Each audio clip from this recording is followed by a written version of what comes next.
Hello, and welcome back to my GTNH playthrough. We're up here in my main control area, and it is Friday, March 20th, and it's been a pretty chill day, honestly.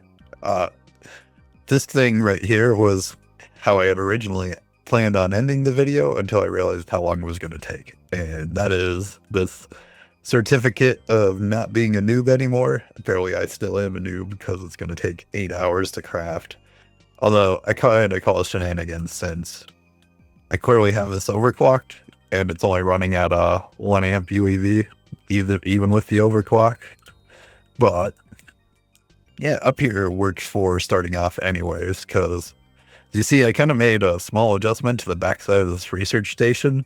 And that is because the one main thing I did today was got the first UIV circuits, these optical mainframes. And part of the final step, honestly, was getting the research for this sucker.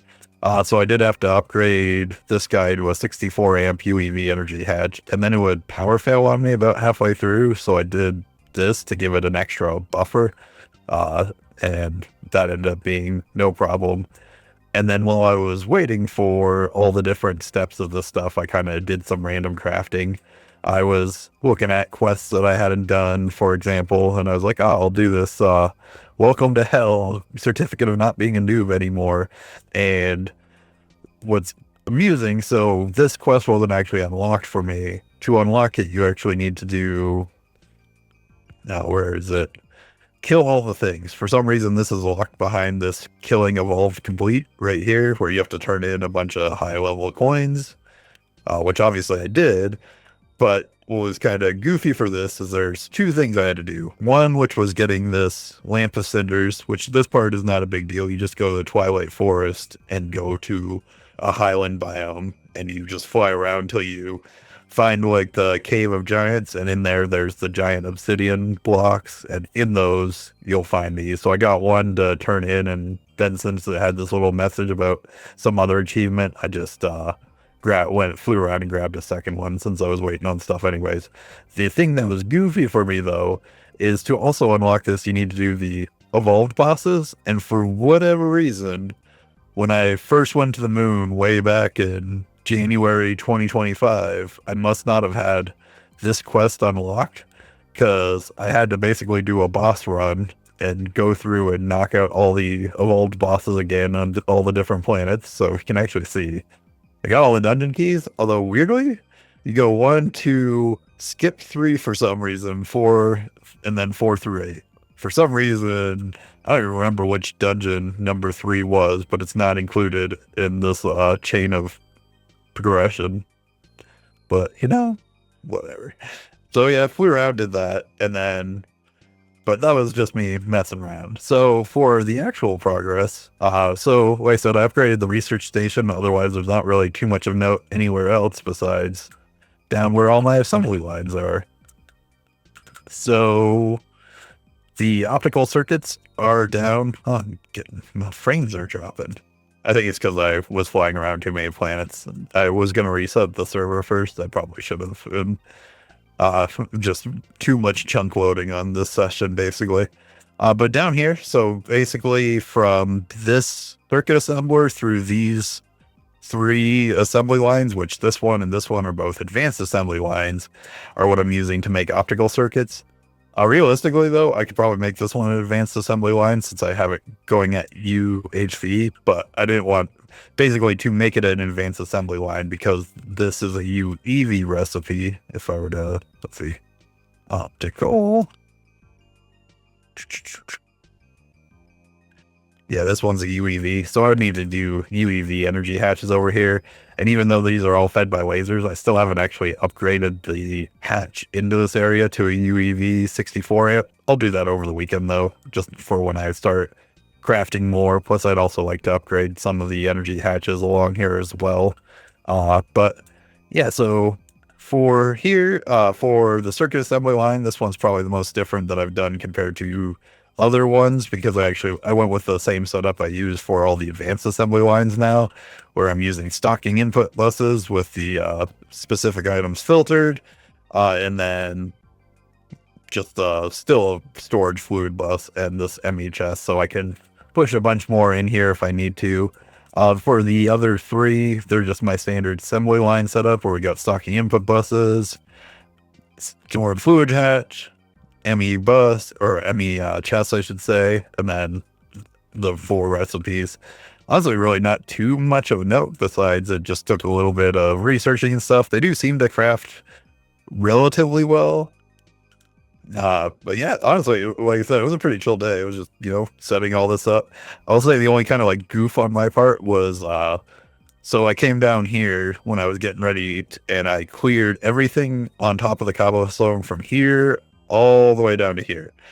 Problem is I forgot I'd put my infinity motor and infinity pump down here just because this is where the UHV ones were, and I just basically I only needed to extend this by 1 slice or something like that. Like it was just like a matter of convenience, but I actually wiped them out, so I had to reconstruct these two. But since they were looking like this, it only took a couple minutes, but it was just kind of a funny little goof. But yeah, as for the actual weekend stuff, one real quick thing. I kind of forgot I did this last night. So to get myself to the first optical circuit, this is a really much worth showing off, but I did have to do the forming press upgrade. Like I said, all the forming presses over here are now UIV circuit or UIV energy hatches for all these guys. And then when that was all set up, the only change I made over here is I was going to wait for more precision assemblers to finish crafting, and I was going to set it up. I was like, I don't want to wait on that. I can upgrade that as I go, especially before I start mass crafting.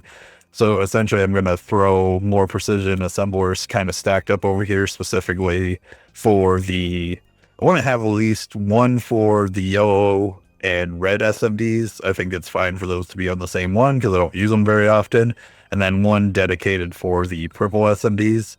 For the moment, though, just because of circuit 3, 9, and 6, I didn't mean to do them backwards like this, but that's what happened. I just have them all crafting over here. So they were crafting on a single block assembly machine before for the yellows. I mean, it was 5 separate ones, but still, they were all over there. I also upgraded the recipes to be use tantalite again because I had turned that off for a while for the ones that do use tantalite.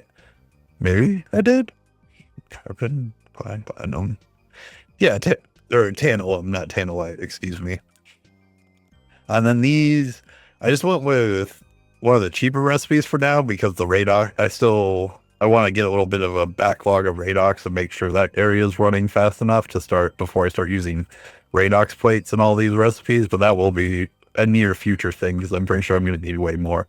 But I did this last night and then I did the circuits today. But yeah, for the actual weekend, the only thing I kind of plan on doing is making a game plan for moving forward. I can see with getting this circuit unlocked that I technically don't have this unlocked because I haven't messed around with Draconium, but like this little circle of things will be something we want to do. My original thought in my head was I would go for the quantum force transformer and then the Mark IV fusion reactor. However, it seems like this is locked by this, and I'm not sure. I haven't looked too deep, so I don't know if there is actually. I assume there's actually a recipe in here that's locking that out. So even though I want to go for the compact version, I might do a single version just to unlock this guy. That way I can use this guy to make netherite cheaper because the compact fusion reactor Mark IV, I believe needs, I don't even have the recipe in here, but it needs a crazy amount of dense netherite blocks somewhere in the recipe. Not sure where. But trust me, it's there somewhere. Or maybe it's in the actual like blocks or something. Somewhere something uses netherite blocks, which would use about 30. When I checked the numbers, it was going to use about 33% of my netherite. Whereas if we were to go to the quantum force transformer, like we got 88 here. And this is still using this recipe. Well, technically we're using this recipe with the comb, we hop over this guy, not only does it come significantly faster, it becomes easier to make. The only exception being I'm going to need to set up a void miner in the nether because I don't have more ancient debris, but this'll be good. This is definitely something I want to do. I'm just not sure what's blocking it. So I would like to, if I can, craft this guy and then go to the compact reactor, but we'll see. I don't have enough knowledge of this part of the game to know whether that's the case, as well as start looking around at the other stuff. And then while I'm waiting for things to craft, I'm just going to start going through and knocking out these random quests, which I was doing earlier before I left work, like this diode one, this magnesium one, for example. These are both like real easy ones. And most of this will be obviously only take a few minutes. I just need to make patterns, craft them, and hold them just to start adding to these check marks and working the way down the line. But yeah, I hope it is beautiful. So I am going to go for a bike ride or something. I'm not sure. But anyways, I hope everybody had a good day and has a good weekend, and I will see you again Monday. Goodbye.